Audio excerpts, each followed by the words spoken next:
नमस्कार. मी या घरातला थोरला मुलगा आदेश. या घरात जर आईच्या सगळ्यात जवळचं कोणी असेल ना तर तो मी आहे. मी माझ्या आईचा प्रत्येक शब्द एका आदेशासारखा पाळतो, म्हणून तिने माझं नाव आदेश ठेवलंय. तिचं माझ्यावर खूप प्रेम आहे, खूप. म्हणून प्रॉपर्टी मधला एकही रुपया तिने माझ्या नावावर केलेला नाहीये.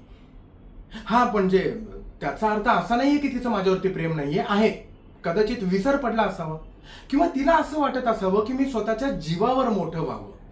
बरोबर ना? बरोबर. हा पण तिला केव्हाही काही वाटलं ना की ती सगळ्यात पहिला मला आवाज देते. आणि जेव्हा मला तिची गरज असते तेव्हा ती काही गडबडीत असते, बिझी असते.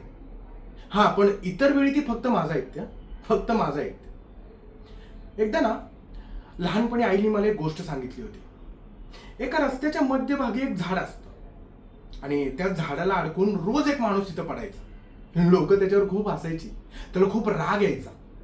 आणि झाड तोडणं हा एक गुन्हा आहे, त्याच्यामुळे तो काय करायचा, रोज येता जाता त्या झाडाला शिव्या घालायचा.